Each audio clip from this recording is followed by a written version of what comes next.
In 1940, America did not blink. That was the year's problem. The country stared wide-eyed and sleepless at the world across the ocean where Europe was on fire. Radios hummed constantly in kitchens, factories, and barber shops, whispering names like Hitler, London, and Paris. But America wasn't at war yet. Not officially. It just hovered in that strange in-between state, like holding your breath for far too long. And in that tense, silent moment, weird things began to happen. In Ohio, a man named Clarence Whitlow had a peculiar job. He worked for no agency anyone could name. His task was to drive from town to town and count radios. Not people radios. He would knock on doors, always polite, and ask a series of questions. How many radios do you own? Do you listen after sunset? What station do you trust the most? He wrote everything down meticulously in a small black notebook. Clarence had a theory. He believed radios were alive. Not alive like dogs or birds, but alive like the veins in a body. He said they carried the very pulse of the nation. At night, when families were asleep, he claimed radios whispered to each other, trading fear and hope across the state lines. No one ever knew who paid Clarence. But everyone answered him anyway. Because in 1940, everyone listened to the radio, and it felt like the radio was listening back. Out west, along the California coast, something unsettling was happening in the sky. Or rather, something wasn't happening. Beginning in February, people started reporting that the sky was just too quiet. Now, planes existed in 1940, of course, but not like today. When one passed overhead, it was an event. People looked up. But that winter, fishermen in San Diego and farmers near Fresno swore the opposite was happening. They said planes were missing, not crashing, just not there. Flight schedules showed departures, but witnesses on the ground claimed they saw nothing leave.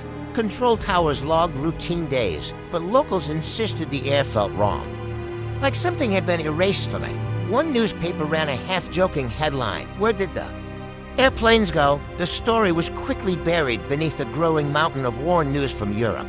Still, some people stopped trusting the sky. It was as if the future, with all its mechanical marvels, was being held back by an invisible force. Deep in the heartland, in a small Nebraska town, the community held its first ever blackout drill. At noon, sirens wailed. All at once, lights were shut off. Curtains were drawn tight. Children were told to lie perfectly still on the classroom floors. In the middle of a prayer, churches closed their doors, plunging the congregation into darkness. The drill lasted for 15 minutes. When it finally ended, when the light returned, people didn't speak right away. They were just shaken, because the experience felt rehearsed not just for a war that hadn't arrived, but for the end itself. An old woman reportedly stood in the middle of the street and said to no one in particular, "That's how it'll feel when God forgets us." The town council never held another drill.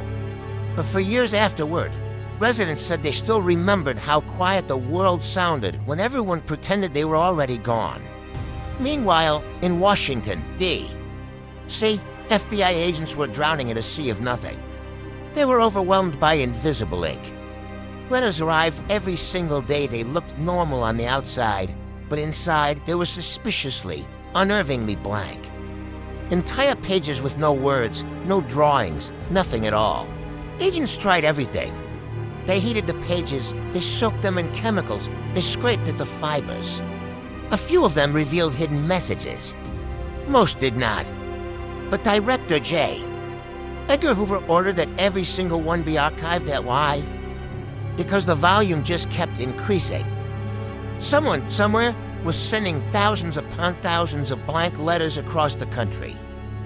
They were sent to factories, to schools, to random families who had no connection to anything important. No code was ever cracked. No sender was ever identified. The FBI quietly created a label for the phenomenon, mass non-communication, which might have been the most honest description of America in 1940, a country saying nothing while feeling everything. Back in New York City, the 1940 World's Fair was still open, a glittering monument to a future that felt more distant by the day. It promised visitors the world of tomorrow, And for a moment, you could believe it.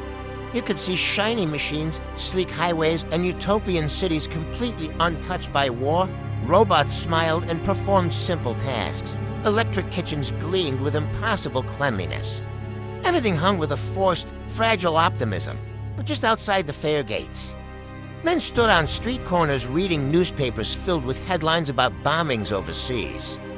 Inside, actors in futuristic costumes pretended the future was clean and safe. One boy reportedly asked his father, looking at a diorama of a perfect city, "Is this real?" His father said yes. Then he corrected himself and said, "It's supposed to be." That summer, attendance at the fair dropped sharply. People didn't want tomorrow anymore. They were too afraid of what today was becoming. Across the airwaves, President Franklin D. Roosevelt gave his famous fireside chats, but in 1940, his voice felt heavier than usual. People swore it sounded different, slower, more deliberate, like he was choosing each word as if it might be the last safe one he could utter. Families gathered around their radios at night, the dial glowing in the dark. They didn't cheer. They didn't clap. They just listened, hanging on every syllable.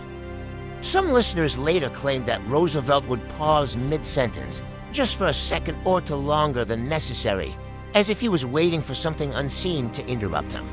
Nothing ever did. But those pauses stayed with people, filling the silence in their living rooms with all the things that were not being said. And then there were the children. Across the country, children played war. But they weren't playing it the way their parents expected. They didn't pretend to be heroic soldiers charging into battle. They pretended to be civilians. They hid under tables. They practiced being absolutely quiet for as long as they could. They played radio announcer, reading fake, grim news to their friends. Teachers noticed this new, somber kind of play and grew uncomfortable. No one had taught them this. They were absorbing it from the air, from the hushed conversations of adults, from the very atmosphere of the country. They weren't playing a game of heroes and villains. They were rehearsing a game of survival. At the end of 1940, snow fell across much of the country. People celebrated Christmas. Stores stayed open. On the surface, life continued. But something fundamental had shifted. America hadn't entered the war yet, but it had rehearsed it. It had imagined it, whispered it into radios, practiced it in blackout drills, and mailed it in blank letters. The country still hadn't blinked. And when it finally did, just 1 year later, the world would look very, very different. 1940 wasn't loud. It wasn't heroic. It wasn't bloody. It was worse. It was the year America knew something was coming and kept living anyway. Thanks for watching. If you found this journey into America's forgotten year as fascinating as I did, make sure to like, subscribe, and hit that notification bell so you don't miss our next dive into the strange corners of history. See you next time.